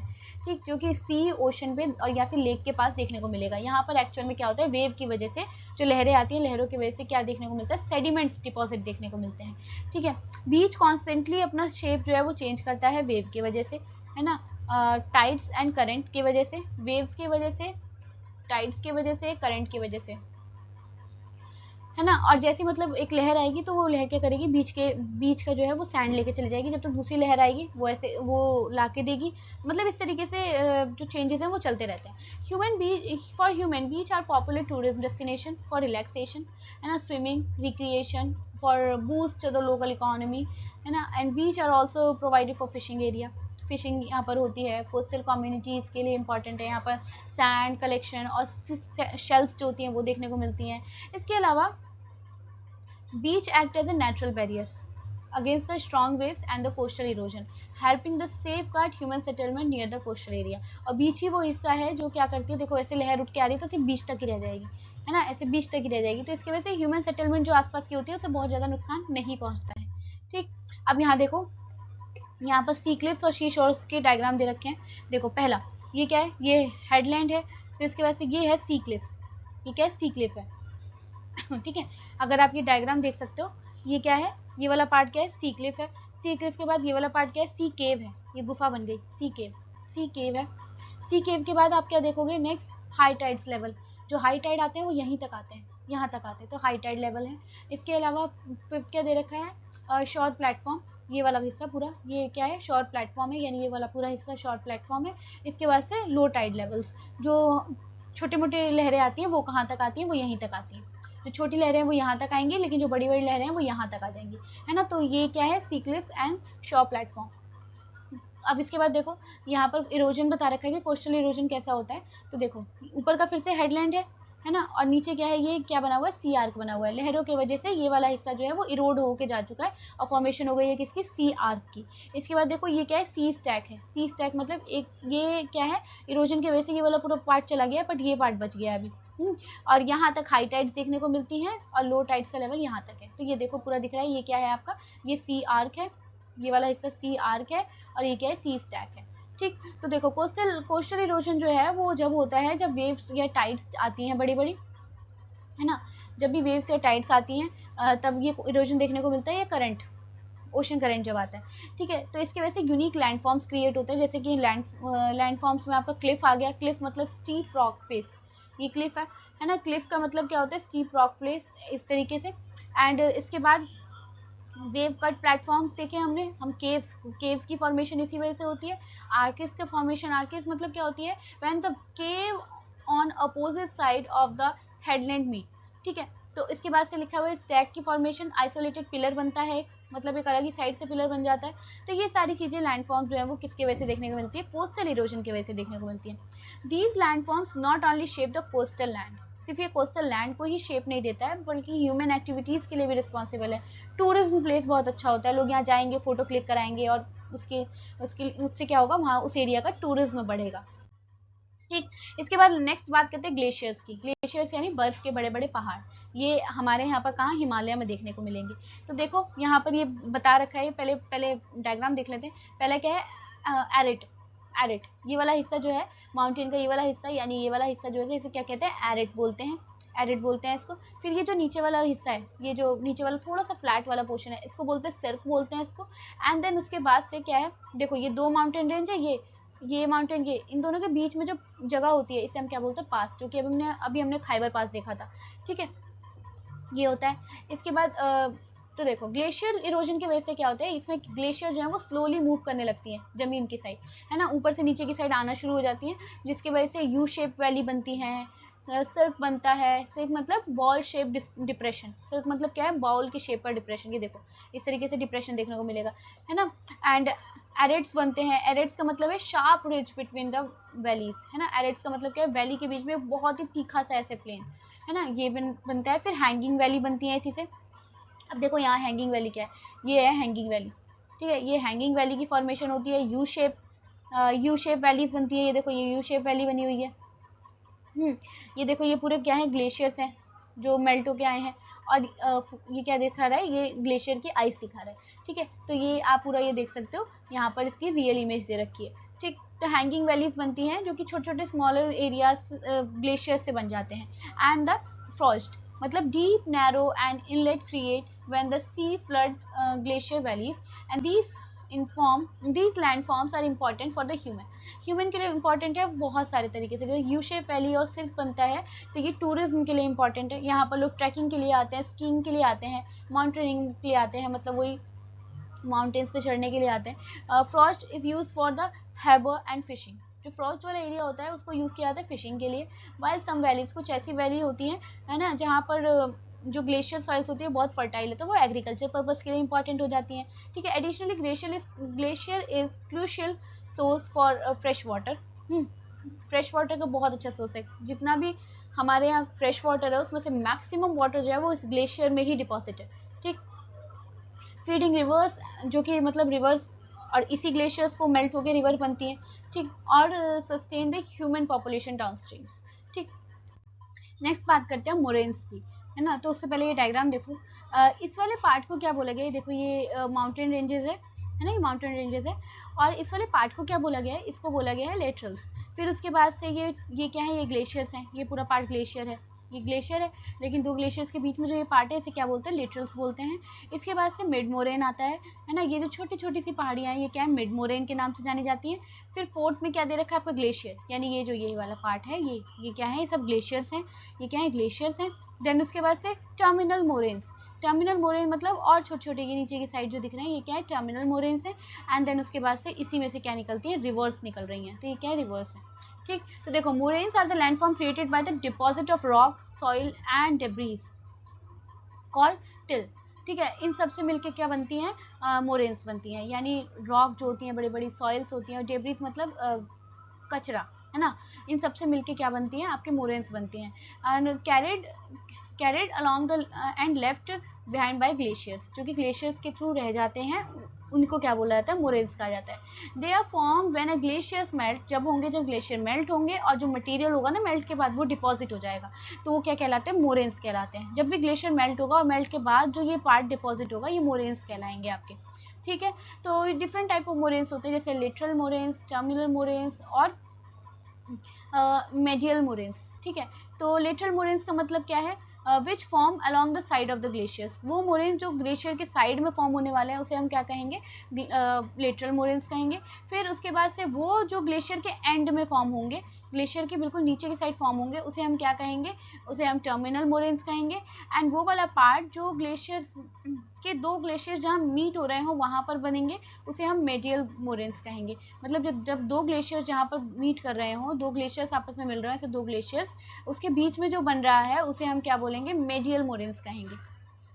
ठीक, moraines are important for humans के लिए बहुत इंपॉर्टेंट है, because they often creates fertile soil for irrigation, है ना। ह्यूमंस के लिए इंपॉर्टेंट है क्योंकि यहाँ पर फर्टाइल सॉइल देखने को मिलेगी, जो कि खेती के लिए इंपॉर्टेंट है। इसके अलावा natural dams, lakes, water supply, ये सारी चीज़ें के लिए इंपॉर्टेंट होता है। इरिगेशन के लिए, समटाइम हाइड्रोइलेक्ट्रिक पावर प्लांट के लिए भी इंपॉर्टेंट है। ठीक, तो थिंक अबाउट इट देखते हैं। Think about it, a devastating flood struck the Chamoli district of Uttarakhand in February 2021। बहुत भयंकर बाढ़ आई थी यहाँ पर, है ना, in which many people and livestock lost their life, बहुत जीवन गया था यहाँ से। Even the severe damage of buildings, road, bridge and hydel project, मतलब हाइड्रोइलेक्ट्रिक जो प्रोजेक्ट बना था वो, और इवन कनेक्टिविटी जो है, गाँव के बीच की कनेक्टिविटी भी इससे अफेक्ट हो गई थी। Can you find out the reason that led to the sudden and unexpected flood, क्या कारण रहा होगा। देखो, फ्लड आने के बहुत सारे कारण होते हैं। पहला तो सबसे बड़ा कारण है कि लैंडस्लाइड हो जाना, है ना। जब भी माउंटेन रेंजेस में जब भी मानसून का टाइम होता है तो उस टाइम पे अक्सर लैंडस्लाइड देखने को मिलती है। अब जब भी लैंडस्लाइड होगी तो रिवर्स में होगी, जिसकी वजह से रिवर का फ्लो जो है वो बढ़ जाएगा। दूसरा होता है कि क्लाउड बस्ट, यानी बादलों का फट जाना। जब ज़्यादा बारिश होती है माउंटेन रेंजेस में, तो माउंटेन रेंजेस में क्या देखने को मिलता है, क्लाउड बस्ट बहुत कॉमन होता है। तो उस टाइम पे क्या होता है, एक ही टाइम पे बहुत सारा पानी एक ही जगह पे हो जाना, उसके वजह से भी ऐसी कंडीशन अराइज होती है। तो फ्लड, कुल मिला के फ्लड ही इसका मेन कारण रहा। और फ्लड आने के मेन कारण क्या है, एक तो लैंडस्लाइड होना, और एक कंस्ट्रक्शन वर्क होना किसी भी तरीके का उस एरिया में, या फिर क्लाउड बस्ट होना। ठीक, इसके बाद नेक्स्ट बात करते हैं विंड की, यानी हवा की। तो विंड इरोजन क्या होता है, जब होता है जब स्ट्रॉन्ग विंड जो है वो किसी चीज़ को उठा के ले जाती है दूर, है ना, कोई लूज पार्टिकल्स को, सैंड को, सॉइल को एक जगह से दूसरी जगह लेके चली जाती है। This process create the several distance in landform, बहुत सारे लैंडफॉर्म्स बनते हैं उसमें, जैसे यार्ड एंड बोलता है, यार्ड एंड्स बनता है। ठीक है, which are the streamline rock bridge curved by wind. इसके अलावा वेंटिफेक्ट्स बनते हैं, यानी which are the rock polished and shape by sand blasting. और डिफ्लेक्शन बनता है। ठीक है, तो देखो यहाँ पर दे रखा है, पहले ये क्या है, ये यार्डिंग्स हैं। फिर इसके बाद से ये क्या है, विंड्स की वजह से ये हवा विंड्स को शो कर रहा है। इसके बाद से ये वाला पूरा पार्ट जो है वो क्या दिखा रहा है, आपका हार्ड रॉक है। ये क्या है, हार्ड रॉक है। और ये नीचे वाला पार्ट जो है वो सॉफ्ट रॉक है। हार्ड रॉक था इसलिए इरोड नहीं हो पाया, लेकिन जो सॉफ्ट रॉक था वो इरोड हो गया। इसके बाद से ये वाला पार्ट भी क्या है, हार्ड रॉक है। ये जो हार्ड रॉक था ये इरोड नहीं हो पाया, और जो सॉफ्ट वाला पार्ट था वो इरोड होकर साइड हो गया। ठीक है, तो ये सब देखने को मिलता है। इसके बाद से देखो, ये हवा बह रही है तो विंड। फिर उसके बाद से ये देखो ओएसिस बनता है ना, ओएसिस, ये डिफ्लेक्शन हॉलो है, ओएसिस, है ना। इसके बाद से ओएसिस के बाद फिर थर्ड पार्ट दिख रहा है ब्लो सैंड, है ना। यहाँ से जो सैंड है वो ब्लो करके साइड हो चुकी है, तो ये वाला जो पोर्शन है जहाँ पर वाटर एक्यूमुलेट हुआ है, इसे क्या कहते हैं, हम ओएसिस बोलते हैं।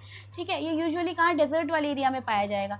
फिर उसके बाद से वाटर टेबल, लास्ट क्या दिखा रखा है, ये दिखा रखा है वाटर टेबल है। तो ये देखो, इसकी एक रियल पिक्चर भी दिखा रखी है, जो कि जहाँ पर सब तरफ से आपको क्या दिख रहा होगा, सैंड ड्यून्स दिख रही होंगी, सैंड के पहाड़ दिख रहे होंगे, और ये बीच में देखो ये ओएसिस बना हुआ है।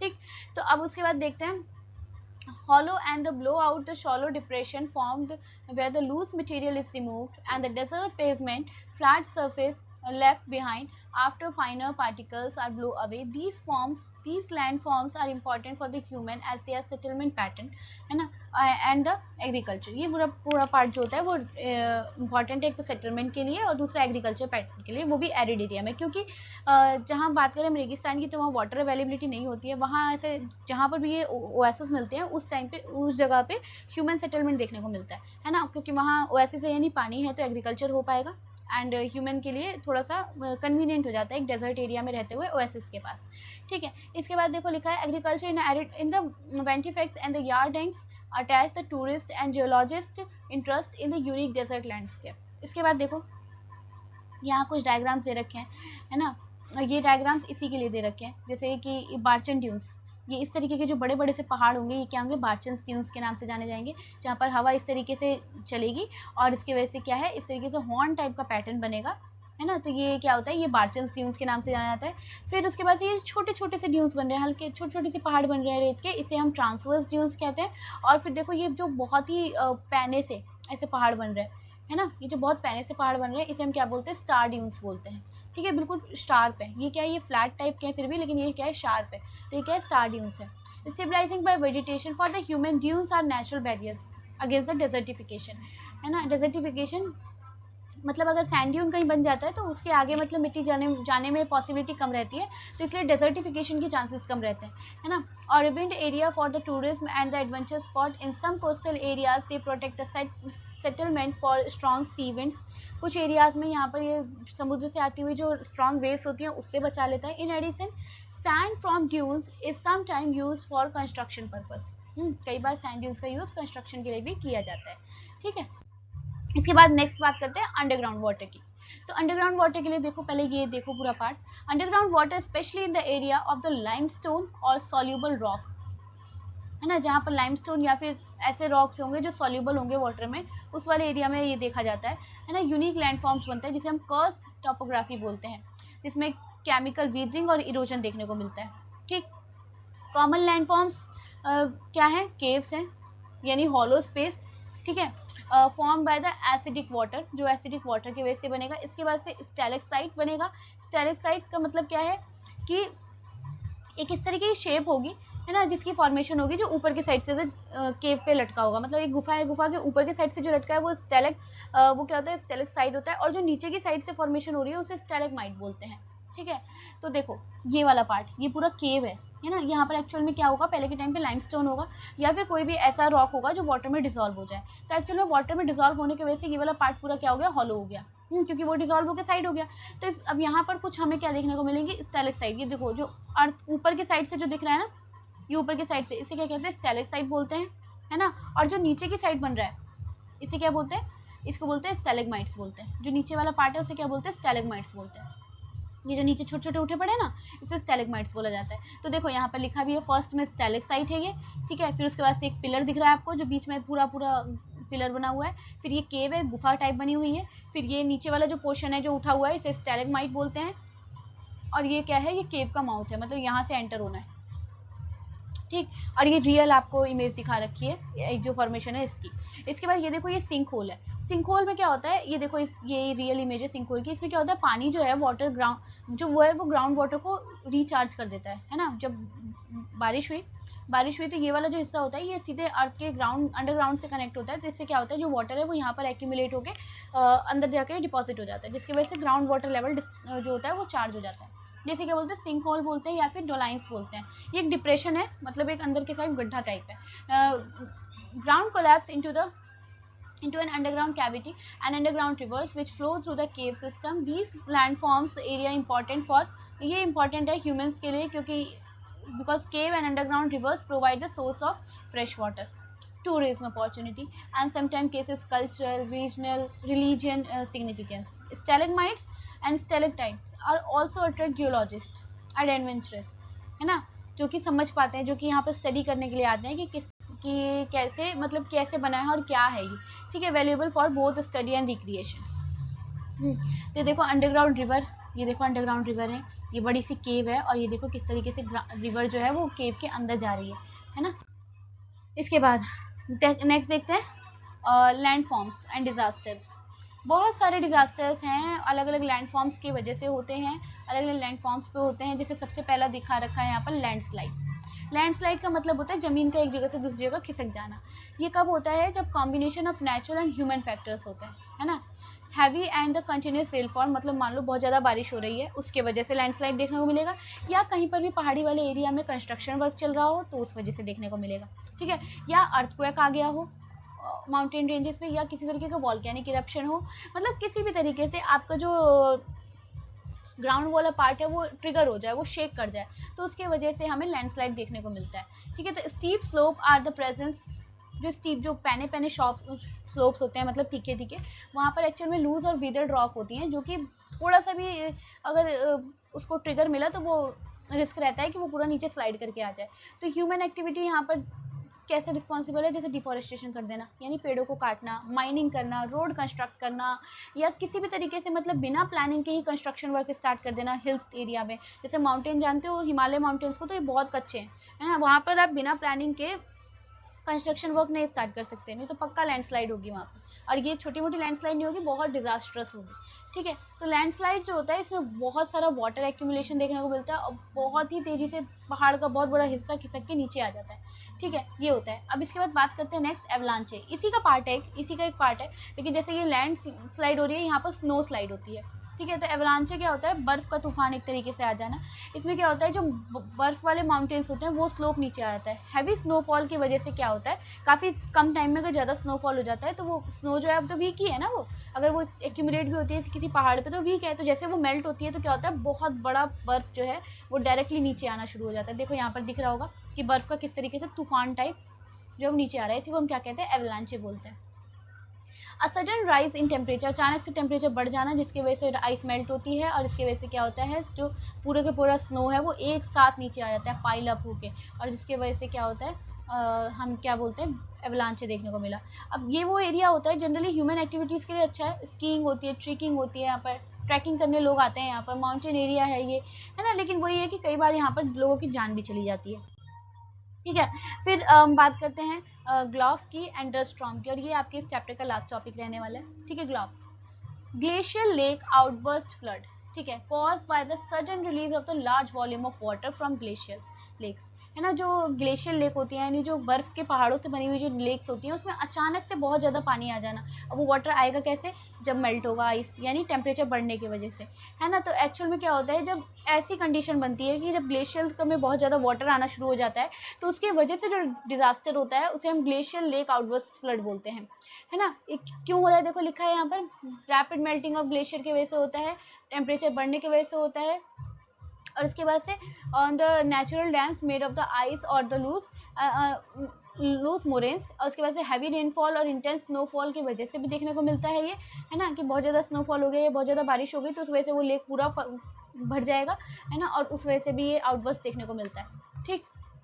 इसके अलावा अर्थक्वेक, एवलांचे, लैंडस्लाइड, ये सारे रिस्पॉन्सिबल हैं, है ना। या फिर डैम अगर वीक बना है, डैम का टूट जाना, ये भी बहुत इंपॉर्टेंट कारण है ना। एज अ रिजल्ट डैम अगर टूटता है ना तो बहुत बड़े लेवल पर डिजास्टर आता है, क्योंकि डैम कई ट्रिलियन, बहुत सारा पानी लेके अपने अंदर रखता है, और जब डैम कभी टूटता है ना तो पूरा का पूरा एरिया बर्बाद हो जाता है वहाँ का, ठीक है। Store water and is release abruptly causing the destructive flood in the down stream area, तो मतलब बहुत बहुत बाढ़ देखने वाली कंडीशन मिलती है यहाँ पर।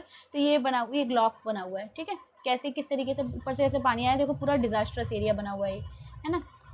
देखो डस्ट स्टॉर्म यानी रेत के तूफान, कब होगा? जब बहुत तेज हवा चलेगी, है ना, जिसकी वजह से बहुत सारी जो लूज और ड्राई सॉइल होती है वो ऊपर हवा में ऊपर तक लिफ्ट हो जाएंगी, जिसकी वजह से क्या होगा? डस्ट स्टॉर्म आएगा, है ना। ये जनरली कहाँ देखने को मिलेगा? डेजर्ट एरिया में देखने को मिलेगा, या फिर सेमी एरिड एरिया में। डस्ट स्टॉर्म कॉमन है बहुत डेजर्ट एरिया में और सेमी एरिड एरिया में, है ना, जहाँ पर लूज ड्राई सॉइल जो है वो इधर उधर घूमती रहती हैं, ठीक है। इसके बाद से first vegetation cover due to the deforestation, इसके अलावा जहाँ डिफॉरेस्टेशन हुआ है, ओवरग्रेजिंग है, पुअर फार्मिंग प्रैक्टिसेस हो रही हैं, वो सारी जगह पे भी ये देखने को मिलेगा। Climate change and extreme weather condition are further increase the frequency and intensity of dust storm. Climate अगर चेंज हुआ तो उसकी वजह से और ज़्यादा तेज़ी से ये डस्ट स्टॉर्म्स देखने को मिलेंगी आपको, ठीक है, और अब हमारा चैप्टर लास्ट है, बिल्कुल लास्ट पार्ट है। The surface is constantly changing due to the powerful forces. अब हमने एक्चुअल में पढ़ लिया कि कौन कौन से पावरफुल फोर्सेज हैं जिसकी वजह से हमारे अर्थ का सरफेस जो है वो कंटिन्यूसली क्या होता है, चेंज होता रहता है, चाहे वो हम अंदर से बात करें चाहे हम प्लानट के बाहर की बात करें। ठीक है, इंटरनल फोर्सेज जैसे earthquake, volcanic eruption, folding and faulting, है ना। फोल्डिंग मतलब वही माउंटेन्स का ऐसे करके वो माउंटेन की फॉर्मेशन, और फॉल्टिंग मतलब वैलीज की फॉर्मेशन, है ना। ओशन बेसिन्स, ये सब क्या है, इंटरनल है। वहीं एक्सटर्नल फोर्सेज में वीदरिंग होगा, इरोजन होगा, डिपोजिशन होगा, है ना। इसके अलावा रीशेप्स होंगे, सॉरी, ये सब इंपॉर्टेंट है। Together these natural processes give rise to the diverse landform we see today, from the highest peak to the deepest ocean floor.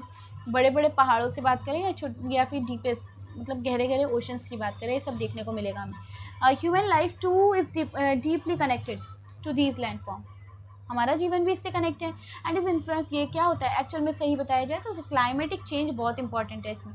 Climate change, climatic condition change की वजह से ये सारे डिजास्टर्स देखने को मिलेंगे, जिसकी वजह से लैंडफॉर्म्स भी चेंज होंगे। ठीक है, understanding the shape of the earth surface help to appreciate the nature's power. Actual में इस चैप्टर में हम ये सीखे कि किस तरीके से नेचर पावर जो होता है वो बहुत इंपॉर्टेंट है और आपको उसे अप्रिशिएट करना चाहिए, है ना। आप मतलब ये लगाइए, आप कितने भी बड़े साइंटिस्ट क्यों ना हो जाए, आप कितने भी डेवलप्ड क्यों ना हो जाए, लेकिन आप नेचुरल कैलमिटीज़ के आगे कुछ नहीं है। मतलब अगर नेचुरल कैलमिटीज़ आती हैं तो वहाँ हम लोग बिल्कुल कुछ भी नहीं कर पाते। ठीक है, और जो डिज़ास्टर होना है वो होता ही है। ठीक है, तो prepare wisely for the natural disaster. बस हम यही कर सकते हैं कि अच्छे से प्रिपेयर रहें। अगर हम ऐसे एरिया में रह रहे हैं, हमें ऑलरेडी पता है हमारे एरिया में ये वाला डिज़ास्टर बहुत ज़्यादा प्रोन है, तो हम उसके अकॉर्डिंग प्रिपेयर रहें। ठीक है, सो डैट कि उस डिज़ास्टर से लड़ने में हमें मदद मिल जाए। लेकिन अगर आप बात करें नेचर से लड़ने की तो वो आप नहीं कर सकते, है ना। तो आई होप आपको ये लेक्चर समझ में आया होगा, ये वीडियो और ये चैप्टर क्लियर होगा, इसके एक एक टॉपिक्स, एक एक पॉइंट्स क्लियर हुए होंगे। फिर भी अगर कोई डाउट हो तो आप मुझसे कमेंट सेक्शन में इस डाउट को क्लियर करा सकते हैं। आप जो क्वेश्चन, आपको जो भी कुछ भी नहीं समझ में आया, आप डायरेक्टली मुझे कमेंट सेक्शन में लिख दीजिए, मैं आपको उसको उस क्वेश्चन का आंसर जरूर दूंगी। मैं कमेंट सेक्शन में भी दे दूंगी, और जो मेरा नेक्स्ट लेक्चर होगा मैं उसमें भी कवर करूंगी। साथ ही अपने फ्रेंड्स को शेयर कीजिए इसको, ताकि उनकी भी हेल्प हो सके और वो भी समझ सकें इस चैप्टर को। तो जितने भी टॉपिक्स थे वो सारे ही टॉपिक्स मैंने इसमें लाइन बाय लाइन कवर किए हैं, सो डैट आपको समझने में प्रॉब्लम ना हो, क्योंकि कुछ बच्चों की डिमांड ये भी होती है कि एनसीईआरटी लाइन बाय लाइन करिए। तो आई होप सारी चीज़ें आपको क्लियर हुई होगी। तो पढ़ते रहिए, तब तक के लिए bye bye and take care.